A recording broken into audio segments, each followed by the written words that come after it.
Hello, ladies and gentlemen, and welcome to another mind-bending episode of The Gold Standard with Alan Mosley. Take it away, Alan. No, I won't. Why? You know what? You take it back. I'm not taking it back. I'm re-gifting this to you. You're re-gifting it to me. Yeah. Why? Because it's not going to be mind-bending. Mind-bending. Mind-bending. That's not a bad thing. Sometimes that's a good thing. We all need our minds bent every now and then. What episode is this? 26? 26. It's like episode 26. Because there's another lost episode in there now. There is another lost episode in there. So what people don't know is that this is actually like episode 28. But yeah, they're never going to know. technically. They're Right. never going to know. They're never going to know. Yeah. Unless. Don't tell them. Okay. Don't tell them. We're not keep it live secret. right now, are we? We are live. You can't play along with any joke. I can't swear. play along with any joke, but I'm blonde. You can't do that to blondes. This is true. It's not. See, when you're a blonde, you can use that excuse. It's really good, even if you're super, super sharp.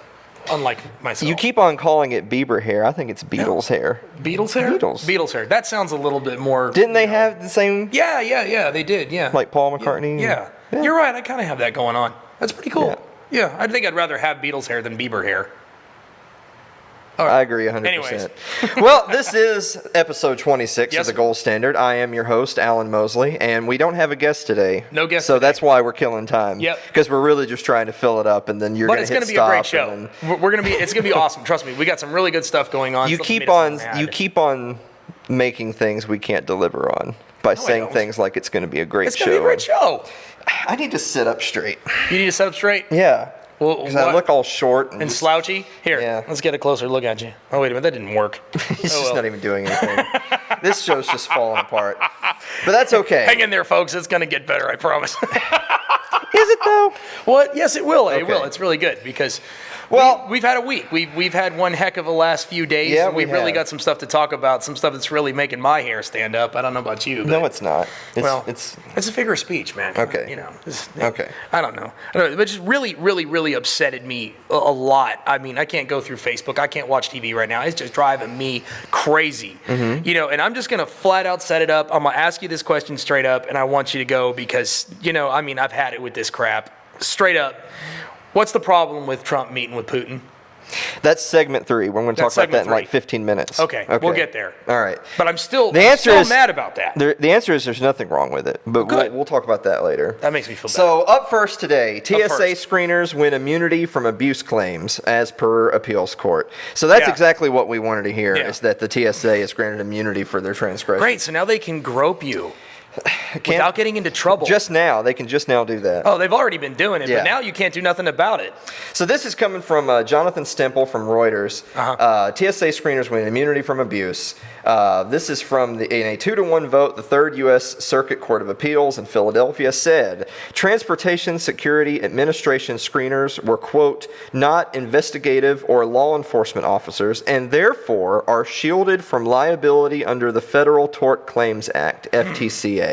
The majority said that it was sympathetic to sympathetic to concerns that its decision would leave flyers with, quote, very limited legal redress for alleged mistreatment by aggressive or overzealous screeners, which adds to the ordinary stresses of air travel. Well, you don't say. Oh, man, you better put on those iron underwear, buddy, because it's coming. Well, so the obvious ridiculousness. First of all, the TSA shouldn't exist. It's unconstitutional. It shouldn't exist. Yeah, that's number one. Absolutely. Number two, I mean, we've already known about their groping people. We've already actually done a segment on this show where we talk about it doesn't work. They actually have such an enormous failure rate of actually catching legitimately dangerous things while making you throw out your shampoo. Right. That it's just out of this world. But and number 3, we know that TSA agents have been caught doing all sorts of inappropriate things. Yeah. Overzealous is a very nice way of putting it. Stealing things from passengers, et cetera, et cetera. It's just it's insane. Well, actually, it's not. It's totally realistic how much corruption there is in a bureaucracy. Why like are we the not TSA. surprised at that? Yeah, it's not. I mean, it's not surprising that's what this at all. is all about, anyway, right? But I think what really the kicker for me is that it's a 2-1 vote. That they rule in favor of the TSA. But that they actually say in their majority decision that they're sympathetic to concerns that this would leave flyers with very limited legal redress. Yeah. So the fact that Wait, what? It's almost the audacity that they would even admit that, well, we know that this ruling's not very good, but we're going to rule on it anyway. Yeah. So that just tells me that those judges are useless. Useless. It really does. Like, Yeah. And I know that there's going to be some people at home saying, well, if the law is this, then the judge is supposed to uphold the law. Yeah, cut the shit, okay? So you can't fall on the argument that the law is the law when theoretically the Constitution's also the law, Yeah. and there's nothing in the Constitution that says that the TSA should exist. Right. Like most government agencies, Yeah. they shouldn't exist. So you can't have your cake and eat it too, is what I'm getting at. Right. So you're either gonna rule that bad things shouldn't exist, and in this case you would have ruled against the TSA. Yeah. Or you're going to stay to the letter of the law, which is the Constitution, which says the TSA shouldn't exist, Right. and you would rule against them Exactly. anyway. So I mean, it's just a non-starter, and I can't. So I'll never fly. Like I'm scared of flying anyway. I mean, I've been to Europe. I've been all over the place. And I mean, I tell you what, going through those lines is a nightmare. I mean, take off your shoes, put your laptop through the scanner, all those kind of things. I get that, because people can do bad things in those things. But I mean, don't reach your hand down my pants, man. Come on. That's So yeah. I so mean, seriously, I'm not going to put a bomb in my shorts, okay? I mean, I'm not that. I mean, look, there might be some people who may think that's the way to do things, but Yeah. it's just not right. I mean, people have dignity. Have some dignity. no, they used to have dignity. Now I they have don't. dignity. I just don't like it when people are digging in me. It doesn't make any sense. Just not those people. Maybe the No. right people. But now the law wants to go ahead and give them the power to dig deeper. Oh my goodness, that should have been the name of the segment. Is the power to dig The deeper? power to dig deeper. See Well, all- now they have it. Asterisk. See also. Good TSA. night. Man, I mean, wow. The power to dig deep. That should be their slogan. That really should The be their TSA, slogan. the power to dig deeper. Yeah, they That's have it. awesome. Now they have it. I'm glad we're recording, so I want to remember that. We're gonna try make to remember we're that. gonna make a meme Jeez. of that. The power to dig deeper. Okay. So moving on, to our second thing for today. Trump pardons the Bundys, but why stop there?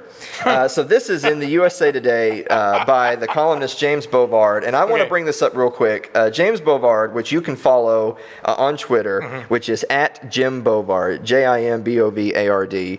If you're not following Jim, you should be. He's an investigative journalist, absolutely one of the best that there's ever been. Definitely the best in the business. His Twitter and his articles are just a treasure trove of nuggets Awesome. like the one we're going to talk about today, and it's also jimbovard.com. So I don't Okay. publicize every author of every article that we discuss on the show, Right. but Jim 100%. Yeah. At Jim Bovard is where you need to find him. So anyway, back to the article. He titled this Cliven Bundy FBI debacle, another example of why the feds need to be leashed. Oof. Right.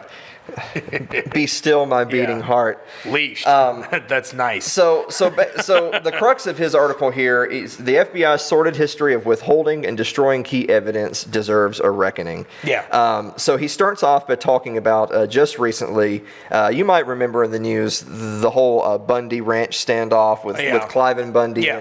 And they had an issue with BLM, the Bureau of Land Management, and they ended up like taking over a building out there, and it was a long standoff. Yeah. The whole thing. Yeah. Well, of course, President Trump pardoned the Bundys that had been convicted of crimes Okay. after that whole okay. thing. Okay.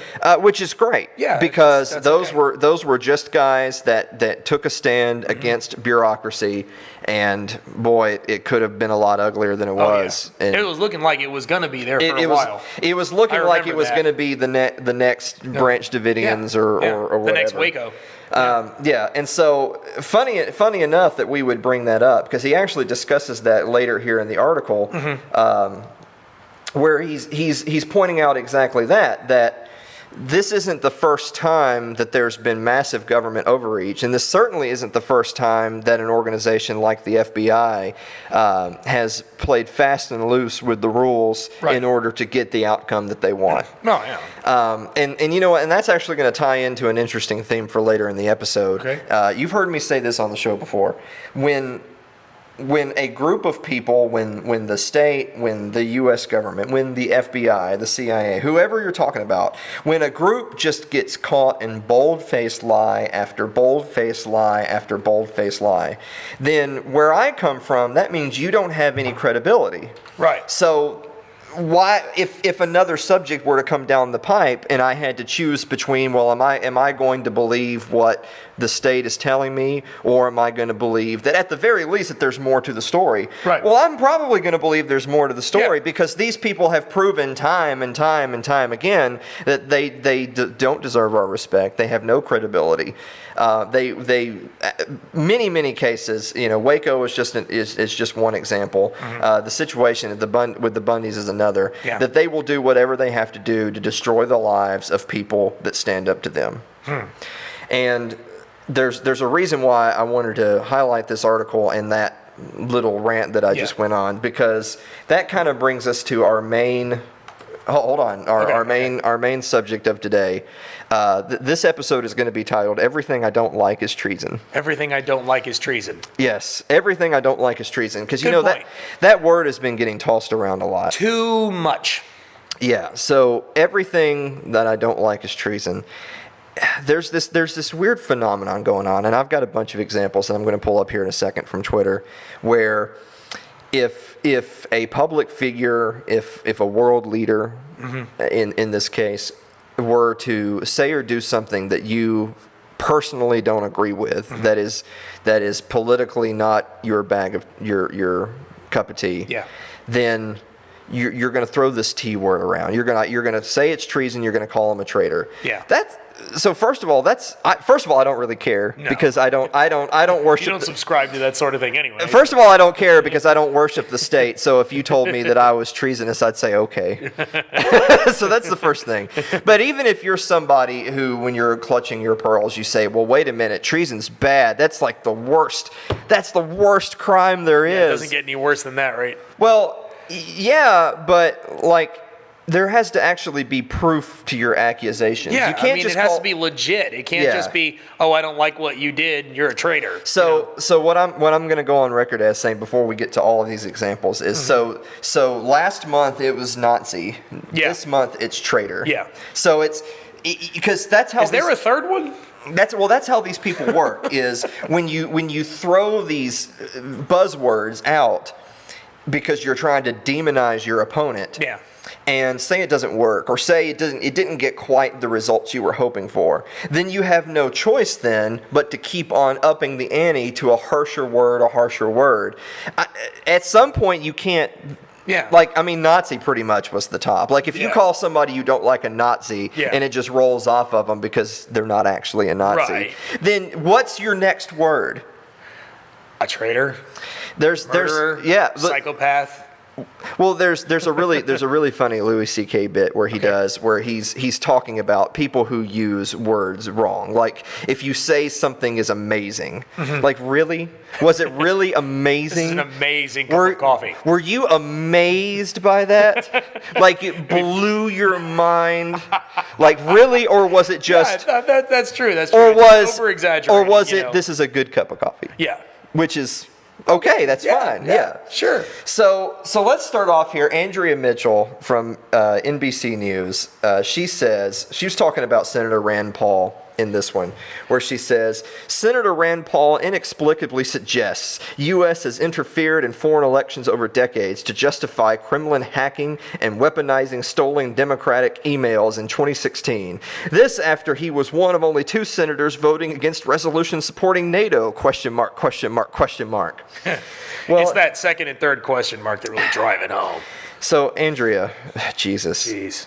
So I mean, let's break this one down real quick, because we're just scratching the surface here. So he inexplicably suggests the U.S. has interfered in foreign elections over decades. Well, we have. So, I mean, how many countless elections has the U.S. interfered with? I mean, Central and South America, Iran,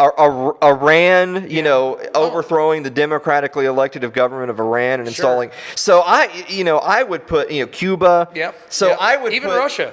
So if you're going to talk about interfering in foreign elections, I would put just the flat out deposing of their governments and installing puppet dictators on a list of interfering. Yeah, I would say that's interfering.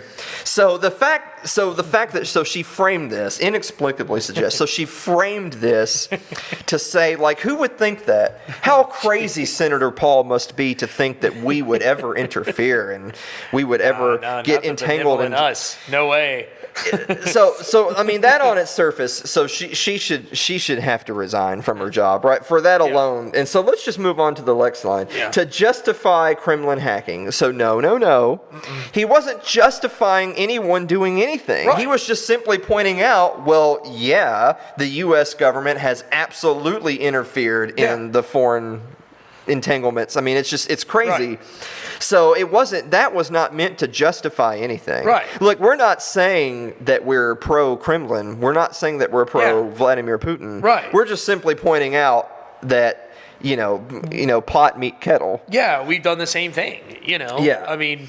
And then weaponizing stolen Democratic emails in 2016. Okay, so first of all, there's tons of evidence out there that suggests that they were not stolen, that it was actually a leak. But we're not even going to get it. That's a whole episode. That's a whole episode in of itself. Yeah. This after he was one of only 2 senators voting against supporting NATO. Well, I don't support NATO, so that's great. I mean, so it's like I love Michael Malice. I follow him on Twitter as well. And Michael Malice would say to that, boy, what a weird way of endorsing Senator Paul. Like, the fact that you pointed out to me that he did not support the resolution for NATO just tells me that that's great. So what you're really saying is he's one of only 2 senators that are correct. Yeah. That's what you're really saying. So, but I really shouldn't have started off with Andrea Mitchell's Twitter, because that's just Jesus. So you'll never see Andrea Mitchell's Twitter ever again on the Gold Standard. Goodbye. Wow. Goodbye. So this is from Steve Cohen, Representative Steve Cohen, who's actually from the Memphis district of right here in Tennessee. Yes. So so I'm letting one of our own have it today. Representative Steve Cohen. He says, quote, "Where are our military folks? The commander-in-chief is in the hands of our enemy!" Wow. Exclamation mark. What? Really? Please. The commander-in-chief is in the hands of our enemy. No.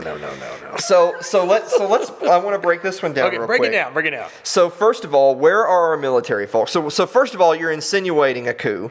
What you're saying is he rise up. He wants a coup to be performed by our military against the current sitting administration. That's what he's saying. Which is terrible. So first of all, that's treason. Yeah. But so first of all, there's that. Second of all, the commander-in-chief is in the hands of our enemy.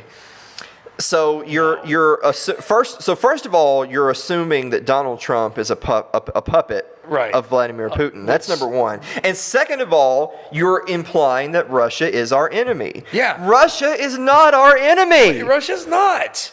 We can be rivals economically in a variety of different sectors, but it's quite a statement to say X is our enemy. Yeah. Well, why? What about Russia right now makes them our enemy? Think about it. So he was actually tweeting this in response to this tweet that says, Trump just said he trusted Putin over the American military and the American intelligence services, which, by the way, is not exactly what he said. Right. In the assessment of election interference, he absolutely needs to resign. What a complete and utter disgrace. Absolutely disgusting. What a traitor. So there's that T word again.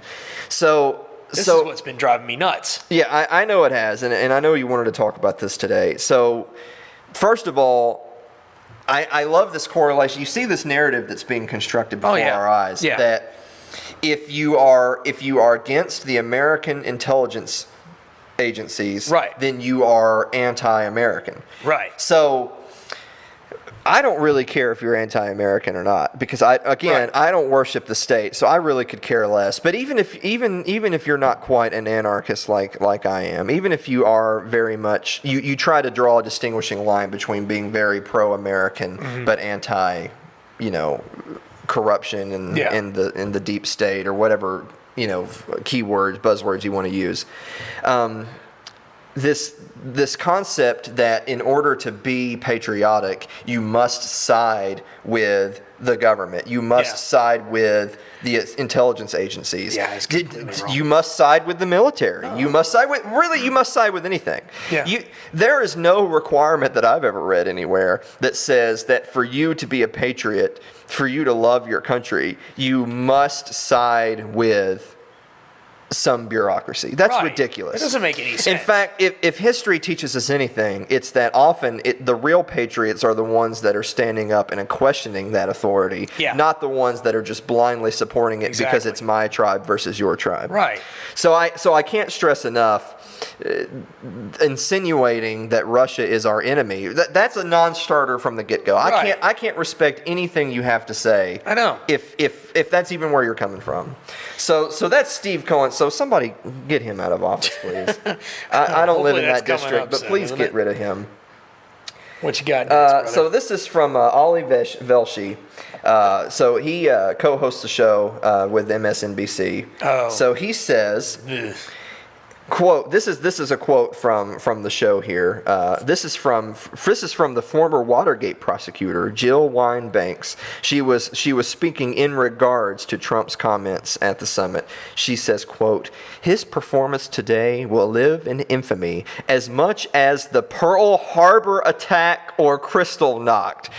Holy moly. What is it about World War II that everybody has to invoke, like, one of the most critical moments in world history to paint someone as a bad character? I mean, what? I mean, it's so insignificant compared to that. I mean, it's just what? I mean, so again, please. So again, let's run through it again real quick. So first of all, meeting with foreign dignitaries or world leaders is never a bad thing. And it's never ever treason. a bad thing. It is certainly better to always toe the line of communication and not to be a warmonger. I mean, all these people it's are almost warmongers. as if these people wanted Trump to walk up and hit him over the head with a chair. Hey, Putin, slam. You know, I mean. Oh, I'm sure they would love that because then Raytheon and Lockheed Martin stock would go way up. That's what would happen.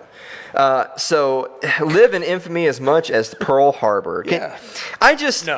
So I just can't imagine. Like I can't imagine being invited on CNN or MSNBC. But if I was, I can't imagine a question you could possibly ask me where I would ever say, you know what, that's as bad as Pearl Harbor. Like I just can't imagine saying those words. Like if the segment was, well, McDonald's is getting rid of the Big Mac. Well, you know what? This will live in infamy like Like Pearl Harbor. Like, could you imagine someone like you would be so dramatic? So the point being is so beyond reasonable. If this is any logical thinking person, you would be laughed out of the room for saying something like that.